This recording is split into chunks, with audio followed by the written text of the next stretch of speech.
स्वागत है आपके साथ। मैं हूं कीर्ति दीक्षित। तो चलिए इस बुलेटिन की शुरुआत एक बड़ी जानकारी के साथ करेंगे, जहां विकास दुबे के परिजनों के पक्ष में आए हैं बीजेपी एमएलसी उमेश द्विवेदी। आपको बता दें, बीजेपी एमएलसी उमेश द्विवेदी ने सीएम योगी को पत्र लिखा है। आपको बता दें कि पुलिस पर विकास दुबे के परिवार को प्रताड़ित करने का आरोप जो है वो उमेश द्विवेदी की तरफ से लगाया गया है। एमएलसी का दावा है कि पुलिस पैसों के लिए परिवार के लोगों को प्रताड़ित कर रही है। तो इस वक्त की बड़ी जानकारी, जहां पर आपको बता दें बिकरू कांड जिस तरह से हर किसी को याद होगा, वही विकास दुबे अब विकास दुबे के परिजनों के पक्ष में बीजेपी एमएलसी उमेश द्विवेदी आ गए हैं, जहां पर बीजेपी एमएलसी उमेश द्विवेदी ने सीएम योगी आदित्यनाथ को पत्र लिखा है और साथ ही ये कहा है कि पुलिस पर विकास दुबे के परिवार को प्रताड़ित करने का आरोप लगाया है। तो एमएलसी का दावा है कि पुलिस पैसों के लिए परिवार के लोगों को प्रताड़ित कर रही है। तो यूपी के सीएम योगी आदित्यनाथ को पत्र लिख करके अब इस बात की गुहार लगाई जा रही है बीजेपी एमएलसी उमेश द्विवेदी की तरफ से, जहां पर आप पत्र देख सकते हैं जो कि उनकी तरफ से लिखा गया है यूपी के सीएम योगी आदित्यनाथ को, जिसमें उन्होंने इस बात का जिक्र करा है कि पुलिस पैसों के लिए परिवार के लोगों को प्रताड़ित कर रही है। और साथ ही उन्होंने कहा कि विकास दुबे के भाई दीपक और पत्नी अंजलि दुबे को फंसाने की कोशिश जो है वो पुलिस लगातार पैसों के लिए करती हुई दिखाई दे रही है। तो ज्यादा जानकारी के लिए हमारे साथ हमारे ब्यूरो चीफ राजवीर जुड़े। राजवीर, जिस तरह से बिकरू कांड हर किसी को याद है, लेकिन अब जिस तरह से बीजेपी एमएलसी उमेश द्विवेदी ये लगा रहे आरोप कि पुलिस प्रताड़ित जो है वो परिवार को कर रही है पैसों के लिए, क्या कुछ पूरा मामला है, अपडेट दीजिएगा। बिल्कुल कीर्ति, देखिए अपने आप में बेहद दुर्भाग्यपूर्ण है कि जब उत्तर प्रदेश के मुख्यमंत्री योगी आदित्यनाथ जी लगातार उत्तर प्रदेश की पुलिसिंग की सराहना करते हैं, उनके अच्छे कामों को बताते हैं, दूसरी तरफ भारतीय जनता पार्टी के ही विधायक अगर ये चिट्ठी लिख के बताएं कि बिकरू कांड के मामले में किस तरह से जो परिजन है, विकास दुबे के जो परिजन है, उनको न केवल परेशान किया जा रहा है बल्कि पैसे के लिए दबाव बनाया जा रहा है, मुकदमे को लेकर परेशान किया जा रहा है, तो अपने आप में दुर्भाग्यपूर्ण है। और बाकायदे उमेश द्विवेदी ने इसको चिट्ठी लिखी है, मुख्यमंत्री जी के नाम ही ये चिट्ठी है। और इस चिट्ठी में साफ साफ ये लिखा हुआ है कि अंजलि दुबे जो कृष्णा नगर निवासी हैं लखनऊ की, उनके पत्र का अवलोकन लेते हुए सीधे तौर पर उमेश द्विवेदी ने ये आरोप लगाए हैं और कहा है कि इस पूरे मामले की निष्पक्षता से जांच हो कि किस तरह से पुलिस के लोग जो है वो विकास दुबे के परिजनों को परेशान कर रहे हैं, और न केवल परेशान कर रहे हैं बल्कि पैसे को लेकर दबाव भी बना रहे हैं। और इस पूरे मामले की एक निष्पक्ष जांच हो और जांच कराकर पूरे मामले की सच्चाई सामने आए। जिस तरह से हम हमेशा देखते हुए नजर आए कि यूपी के सीएम योगी आदित्यनाथ हमेशा से ये कहते नजर आए हैं कि कोई भी अगर निर्दोष होगा तो उसे सजा नहीं होगी, और ये आश्वासन, क्या कुछ ऐसा आश्वासन अब की बार उनकी तरफ से दिया गया इस मामले को लेकर के?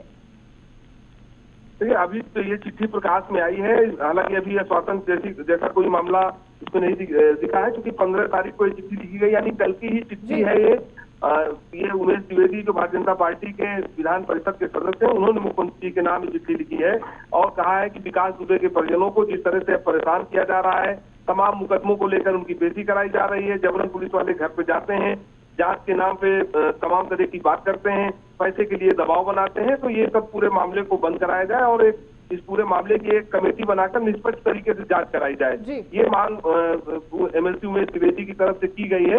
लेकिन सवाल यह है कि जब लगातार हम बेहतर पुलिसिंग की बात करते हैं, पुलिस की ईमानदारी की बात करते हैं, तो अगर इस तरह का मामला सामने आता है, इस तरह का मामला अगर प्रकाश में आता है, तो अपने लिए ये पूरे प्रदेश के लिए और पूरे पुलिस विभाग के लिए खतरनाक बात है। जी राजवीर, अगर हम पुलिस की कर रहे हैं कि ये शर्मनाक बात है, तो बिकरू कांड जिसमें ये माना जा रहा था कि कई सारे ऐसे पुलिसकर्मी थे जो शामिल थे, जिनकी वजह से वो तमाम पुलिसकर्मी शहीद हो गए थे। नहीं, बिल्कुल, देखिए बिकरू कांड ऐसा कांड था जो उत्तर प्रदेश सरकार के माथे पे हमें लगता है कि पूरे 4 साल के कार्यकाल में शायद सबसे बड़ी घटना रही हो, या हाल फिलहाल की जो है 2, 4, 5, 10 सालों की सबसे बड़ी घटना ये थी कि जिस तरह से पुलिस वालों के साथ जो बर्ताव किया था विकास दुबे और उसकी टीम ने, जिस तरह से पुलिस वालों की हत्याएं की थी, उसके बाद क्या कुछ हुआ ये सब हम सब लोगों ने देखा। न केवल विकास दुबे बल्कि विकास दुबे के कई साथी जो है इनकाउंटर में मार गिराए गए। लेकिन अब जो नया प्रकरण सामने आया है कि जो विकास दुबे के जो परिजन है, जो दूर दराज के रिश्तेदार हैं, उनसे पुलिस जाती है पूछताछ करने के लिए, अनैतिक रूप से दबाव बनाती है और पैसे की डिमांड करती है। इस तरह की शिकायत फिलहाल अगर आई है। राजवीर, तमाम जानकारी देने के लिए बहुत बहुत शुक्रिया। तो जिस तरह से लगातार अब आरोप लगाया जा रहा है कि विकास दुबे के परिवार को पुलिस पैसे के चक्कर में उन्हें प्रताड़ित कर रही है। बढ़ते अगली खबर की ओर, जहां गौ सेवा आयोग के अध्यक्ष की तबीयत बिगड़ गई है, जिसके चलते उन्हें रामपुर जिला अस्पताल में भर्ती कराया गया है। दरअसल गौ सेवा आयोग के अध्यक्ष श्याम नंदन रामपुर पहुंचे थे, जहां उन्हें एक नई गौशाला का उद्घाटन करना था। रामपुर पहुंचते ही श्याम नंदन को अचानक बीपी की परेशानी हुई। हालत ज्यादा बिगड़ने पर उन्हें रामपुर के जिला अस्पताल में भर्ती कराया गया है, जहां उनका उपचार जारी है। बहरहाल अभी उनकी हालत स्थिर बताई जा रही है।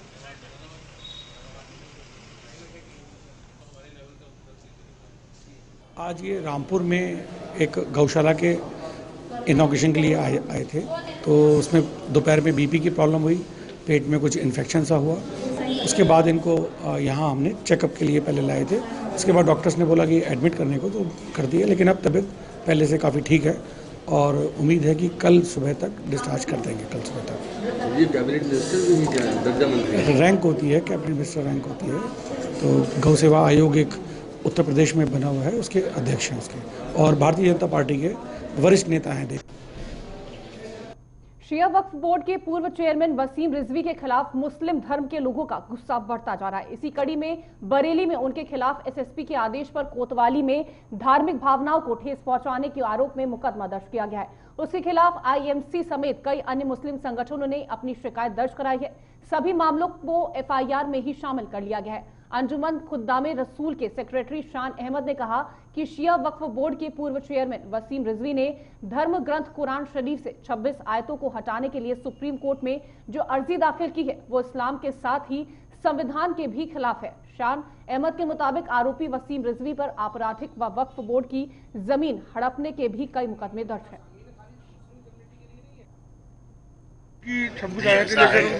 ये मामला वसीम रिजवी ने माननीय उच्चतम न्यायालय के अंदर कुरान अजीम की 26 आयतों को निकालने के लिए एक याचिका दाखिल की है।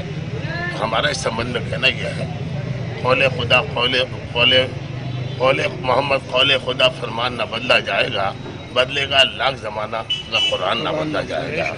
आज इत्तेहाद मिल्लत काउंसिल के तमाम पदाधिकारी, तमाम कार्यकर्ता आज इकट्ठे होकर कलेक्ट्रेट पे आए और माननीय प्रधानमंत्री को एक ज्ञापन जिला अधिकारी के द्वारा प्रेषित किया और उस पर हमने मांग की है कि उत्तर प्रदेश सरकार अपने स्वयं संज्ञान लेते हुए इसके खिलाफ अलग एफआईआर दर्ज कराए और इसको गिरफ्तार करे। थाना कोतवाली के अंतर्गत एक मुकदमा पंजीकृत किया जा रहा है, जिसमें एक धार्मिक संगठन के द्वारा ये बताया गया कि एक धार्मिक पुस्तिका में कुछ पंक्तियों को हटाने को लेकर एक वसीम रिजवी हैं, उनके द्वारा कुछ इसमें बातें कही गई हैं मीडिया में, और साथ ही साथ कुछ रिट भी शायद दायर की गई है। तो उन्होंने धार्मिक भावना को भड़कने का इस तरह का आरोप लगाया, जिसमें थाना कोतवाली के अंतर्गत आईपीसी की धारा 295 के अंतर्गत मुकदमा पंजीकृत किया जा रहा है। और इसमें वहीं प्रयागराज से इस वक्त की बड़ी जानकारी आप तक पहुंचा दें, जहां प्रयागराज में कानून व्यवस्था की धज्जियां उड़ाई गई हैं। आप तक जानकारी पहुंचा दें, कैमरे पर लाइव फायरिंग और बमबाजी जो है वो की गई है। आपको बता दें, फायरिंग और बमबाजी का वीडियो जो है वो वायरल हो गया और वायरल वीडियो होने से जिले में हड़कंप मच गया है। तो जिस तरह से कानून व्यवस्था की धज्जियां प्रयागराज में उड़ाई गई हैं, उसको लेकर के वीडियो जैसे ही वायरल हुआ, उसको देखते हुए जिले में हड़कंप मच गया है। तस्वीरें और वीडियो आप देख सकते हैं कि किस तरह से लाइव फायरिंग और बमबाजी जो है वो इन युवकों द्वारा की जा रही है, जिसके चलते अब जिले में हड़कंप मचा हुआ है। सोशल मीडिया पर अक्सर ऐसी कई घटनाएं हैं जो हमने देखी होंगी, लेकिन प्रयागराज में आपराधिक प्रवृत्ति के कुछ लोग अब लाइव फायरिंग और बमबाजी करते हुए दिखाई दे रहे हैं। ऐसी ही वीडियो सोमवार को वायरल हुई है। तो ज्यादा जानकारी के लिए हमारे साथ हमारे संवाददाता अमित श्रीवास्तव जुड़ रहे हैं। अमित, क्या कुछ पूरा मामला है? जिस तरह से ये वीडियो हम देख रहे हैं, जहां पर जो अगर बात की जाए कानून व्यवस्था की, तो उसकी धज्जियां उड़ाती हुई दिखाई दे रही हैं। जी बिल्कुल, ये जो वीडियो वायरल हुआ है, इस वीडियो को देखने के से साफ नजर आता है कि प्रयागराज में जो कानून व्यवस्था है वो किस चरमरा गया है, टूट गई है।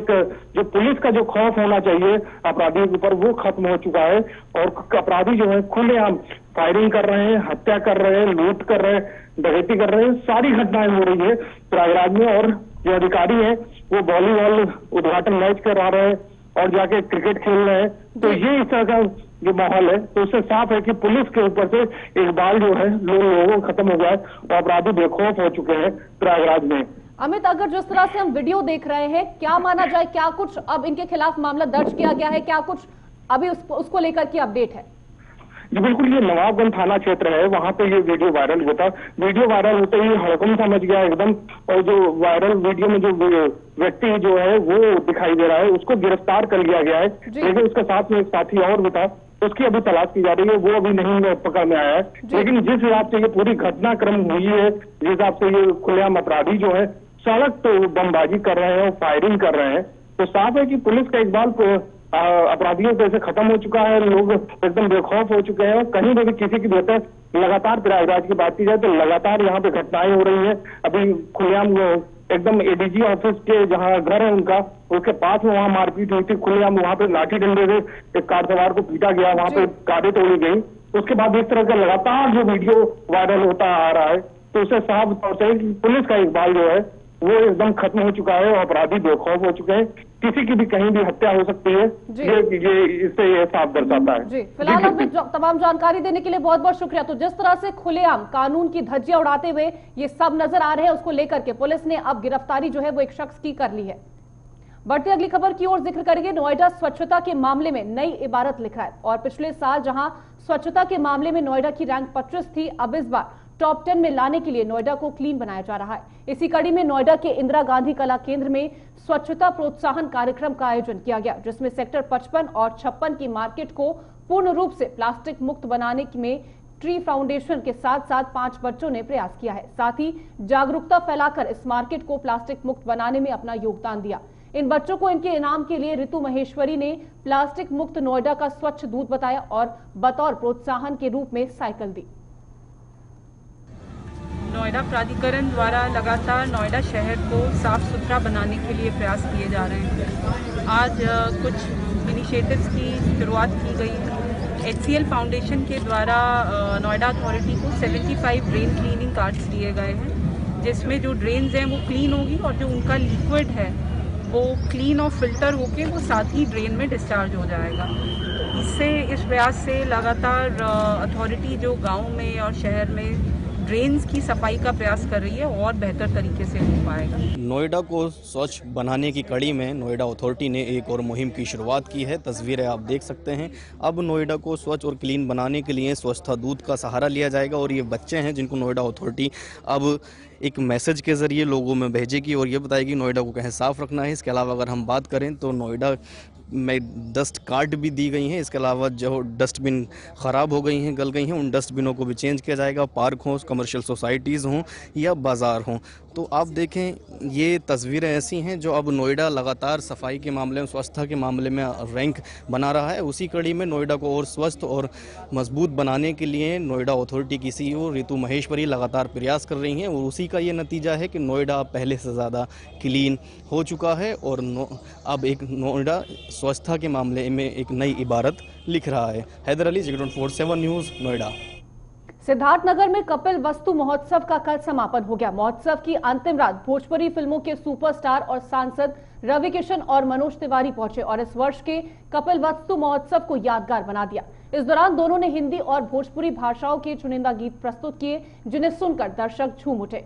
इस दौरान मनोज तिवारी ने दर्शक दीर्घा में पहुंचकर गीत गाए। इस अवसर पर मनोज तिवारी ने कहा कि इस तरीके के महोत्सव से संस्कृति और परंपरा पुनर्जीवित हो जाती है। कपिल वस्तु महोत्सव में आकर के क्या है कि जब तक इतिहास को बार बार पलटते न रहा जाए, उसके खोने का, भूलने का खतरा रहता है। अब ये महोत्सव है, इसमें संगीत हुआ है, इसमें बहुत सारे लोगों का और तरह के इन्वॉल्वमेंट हुए हैं, यहाँ के बारे में बताया गया है। हमने भी यहाँ आने के पहले जब हमने इतिहास खंगाला तो मुझे काला नमक की बात फिर से ताजी हुई। झांसी में एरेच थाना क्षेत्र से सनसनीखेज मामला सामने आया, जहां एक व्यक्ति का शव आम के पेड़ पर लटका हुआ मिला। सूचना मिलने के बाद पुलिस मौके पर पहुंची और शव को पोस्टमार्टम के लिए भेज दिया गया है। मृतक के शव के पास से एक बाइक खड़ी मिली। मृतक की शिनाख्त कर परिजनों को उसकी जानकारी दे दी गई है, जिसके बाद मृतक के परिवार में कोहराम मच गया। फिलहाल पुलिस मामले की जांच में जुटी है।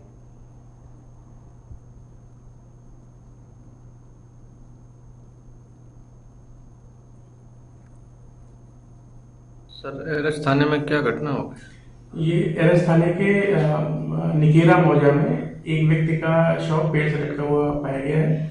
इस संबंध में तत्काल पुलिस वहां पहुंच करके जो शव के साथ में एक बाइक खड़ी हुई थी उसके आधार पर पता कराया गया। तो जो मृतक हैं वो प्रमोद सन ऑफ सियाराम ग्राम झबरा, इनकी उम्र करीब 38 वर्ष है, बताया गया है इनका शव है। इस संबंध में इनके चचेरे भाई के द्वारा तहरीर दी गई है कि आर्थिक तंगी और घरेलू कलह के कारण इन्होंने फांसी लगा ली। इस संबंध में तत्काल पुलिस ने शव को कब्जे में लेकर के पोस्टमार्टम के लिए भिजवा दिया गया है। इस संबंध में पोस्टमार्टम रिपोर्ट आने के बाद विधिक कार्रवाई की जाए। लखनऊ में नाका थाना पुलिस की बड़ी लापरवाही सामने आई है। मामला 3 दिन पहले का है। दरअसल 3 दिन पहले नाका थाना क्षेत्र में एक ऑटो रिक्शा चालक हलवाई की दुकान पर समोसे लेने गया था। इस दौरान दुकान पर मौजूद मोनू नाम के एक युवक ने ऑटो रिक्शा चालक की कहासुनी हो गई। मामूली कहासुनी को लेकर मौजूद मोनू ऑटो रिक्शा चालक की पीठ पर खौलता हुआ तेल डाल दिया, जिससे ऑटो रिक्शा चालक गंभीर रूप से घायल हो गया। इस मामले में ऑटो रिक्शा चालक ने आरोपी की शिकायत नाका थाना पुलिस से की थी। रिक्शा चालक का आरोप है कि पुलिस ने आरोपी के खिलाफ अब तक कोई कार्रवाई नहीं की है।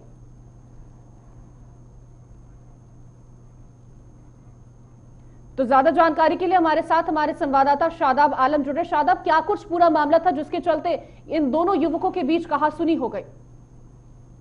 जी कीर्ति, बिल्कुल आपको बता दूं कि ये पूरा मामला नाका थाना क्षेत्र का दुर्विजयगंज का है, जहां पर बीते शुक्रवार के दिन अपनी पेट की भूख मिटाने के लिए हलवाई की दुकान पर रिक्शा चालक जाता है, जहां पर दुकान संचालक कर रखे युवक की से कुछ कहासुनी हो जाती है। जिसके बाद वो समोसा लेकर लौट रहा होता है तो पीछे से खौलता हुआ तेल उसके ऊपर डाल दिया जाता है, जिससे वो गंभीर रूप से घायल हो जाता है।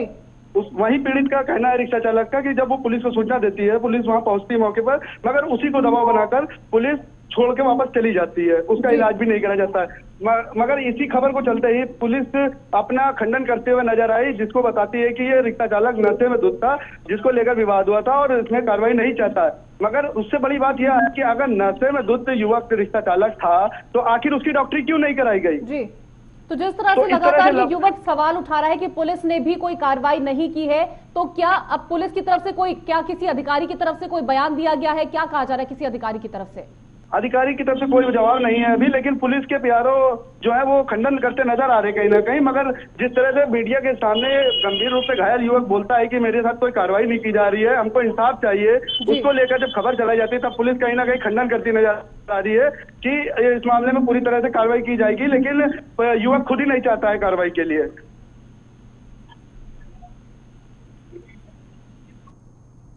तो जिस तरह से शादाब, क्या माना जाए, जिस तरह से जो आरोपी है उसका बचाव करते हुए पुलिस क्यों नजर आ रही? क्या किसी का संरक्षण है जिसके चलते उसका बचाव करते हुए पुलिस लगातार नजर आ रही है? ये जांच का विषय है, अभी इसको कहना उचित नहीं है। मैम फिलहाल शादाब, तमाम जानकारी देने के लिए बहुत बहुत शुक्रिया। बस्ती जिले से एक सनसनीखेज मामला सामने आया, जहां सेल्फी लेने के चक्कर में 5 लोग नदी में डूब गए। शोरगुल सुनकर आसपास के लोग जमा हुए और एक दूसरे को बचाने के चक्कर में किसी तरह 3 लोग बचकर बाहर निकल गए, लेकिन 2 दोस्तों की नदी में डूबकर लापता हो गए। सूचना पाकर मौके पर पहुंची पुलिस और लापता 3 युवकों को गोताखोर की मदद से खोजा जा रहा है। ऐसे 5 बच्चे नदी में गए, जिनमें से 2 बच्चे नदी के बहाव में और वहां पे गहरा होने के कारण जो है उसमें डूब गए, और 3 बच्चे तैर करके जो है बाहर निकल आए थे। एक लड़का जो है वो नहाने के लिए गया ही नहीं था, वो बाहर ही जो है खड़ा रहा। और ये सभी बच्चे राजकीय इंजीनियरिंग कॉलेज में पढ़ने वाले थे। ये हापुड़ और लखनऊ और अन्य जगहों के रहने वाले बच्चे हैं, और इनके बारे में ये मालूम हुआ कि वहाँ पे बिल्कुल सुनसान रहता है और ये यदा कदा जो है आते हैं और नदी में जो है स्नान करने के लिए पहले भी जो है जाते रहे।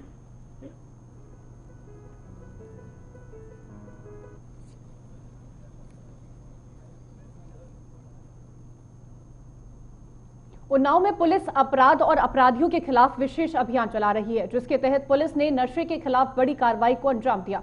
पुलिस ने 2 नशा तस्करों को गिरफ्तार किया है, जिनके पास से 43 किलो गांजा बरामद किया गया। बरामद किए गए गांजे की अनुमानित कीमत करीब 5,16,000 रुपए बताई जा रही है। पुलिस ने आरोपी के खिलाफ गुंडा एक्ट के तहत रिपोर्ट दर्ज कर ली है। पुलिस ने दोनों आरोपियों के खिलाफ कार्रवाई करते हुए उन्हें जेल भेज दिया।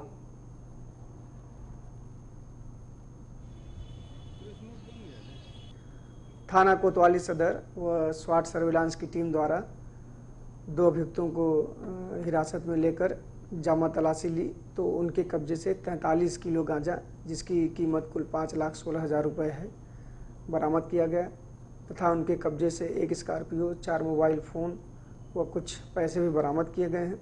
दोनों अभियुक्तों को माननीय न्यायालय के समक्ष पेश करके नियमानुसार अग्रिम विधिक कार्रवाई करते हुए जेल भेजने की कार्रवाई की जा रही है।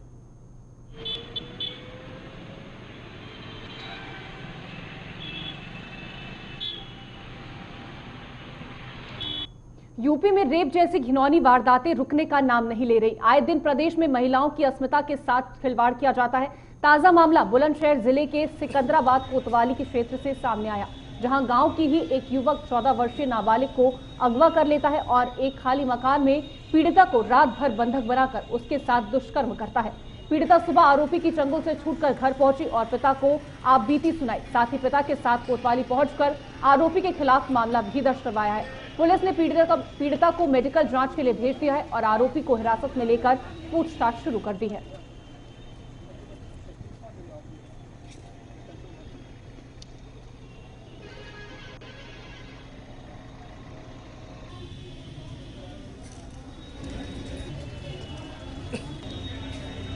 अब कोतवाली आए हैं, किस लिए आए हैं कोतवाली, क्या हुआ था? रिपोर्ट करना आया हूँ। रिपोर्ट करना आया हूँ। किस चीज़ की रिपोर्ट करने आए हैं? लौंडिया की जो घर से उठा ली। अच्छा, आपकी बच्ची? कितनी उम्र है बच्ची की? 14 साल। कौन है आरोपी? आरोपी है जीशान। तो पकड़ लिया पुलिस ने? हाँ जी। आरोपी गिरफ्तार कर लिया? हाँ जी। पड़ोसी था आपका? ना, थोड़ा दूर रह गया। क्या बताया आपकी बच्ची ने आपको? उसके मारपीट की, छेड़छाड़ की और जी के तुम्हारे धमकी दी और नो और कही जी तुम तेरे माँ बाप को मार दूंगा अगर किसी को बताई तो। कुछ गलत काम किया क्या बच्ची के साथ? हाँ, दांत लग रहे हैं। कितने घंटे गायब रही थी बच्ची? पूरी रात। कल रात पकड़ा था लड़की? हाँ। ले गया? आज रात सुबह छोड़ी 7 बजे। थाना सिकंदराबाद क्षेत्र में एक कंप्लेन आई है जिसमें ये बताया गया है कि उनकी बेटी को अगवा करके उसके साथ अश्लील हरकतें की गई है। नाबालिग बच्ची है। उसकी पिताजी की तहरीर पर थाने पर अभियोग पॉक्सो अधिनियम के अंतर्गत दर्ज कर लिया गया है। जो नामित अभियुक्त है उसको गिरफ्तार कर लिया गया है और बाकी विवेचनात्मक कार्रवाई की जा रही है। पीड़िता को भेजा गया मेडिकल के लिए। उन्नाव के सदर कोतवाली में मगरवाड़ा चौकी क्षेत्र की एक पेट्रोल पंप में खटौती की बात पर पंप कर्मियों की ग्राहक से कहासुनी हो गई। इसके बाद ग्राहक अपने दर्जनों सहयोगियों के साथ पंप पर पहुंचा और धावा बोल दिया। मारपीट में कई पंप कर्मचारी घायल हो गए। लोगों ने बताया कि आरोपियों ने पंप कर्मियों पर पेट्रोल पाइपलाइन निकाल कर छिड़क दिया था। सूचना पर पीआरवी चौकी व कोतवाली पुलिस भी पहुंची, लेकिन तब तक आरोपी भाग चुके थे। पुलिस ने सीसीटीवी फुटेज के आधार पर जांच शुरू कर दी है।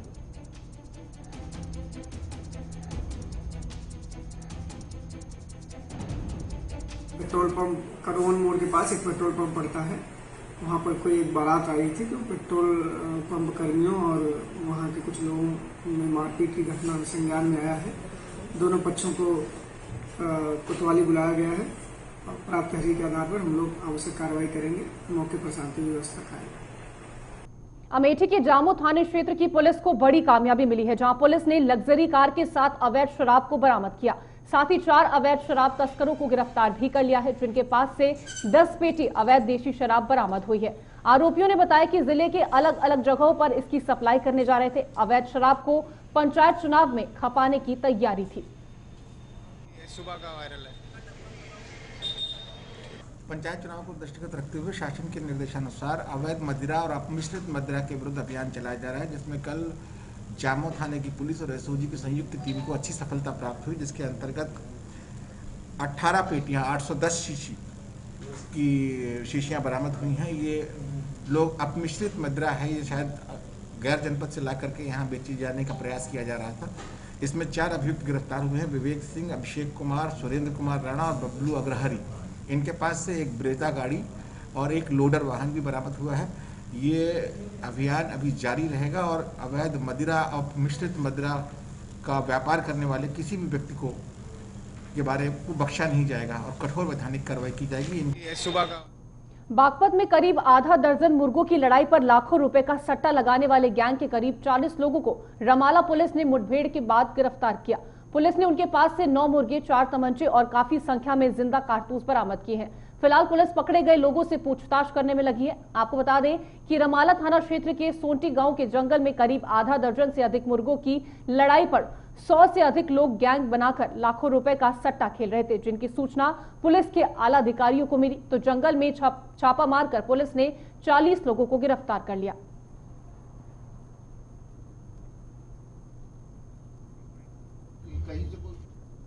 तो अपना उत्तर प्रदेश के इस खास बुलेटिन में फिलहाल के लिए इतना ही। देश और खबरों से अपडेट रहने के लिए चैनल सब्सक्राइब कीजिए, साथ ही बेल आइकन जरूर दबाएं।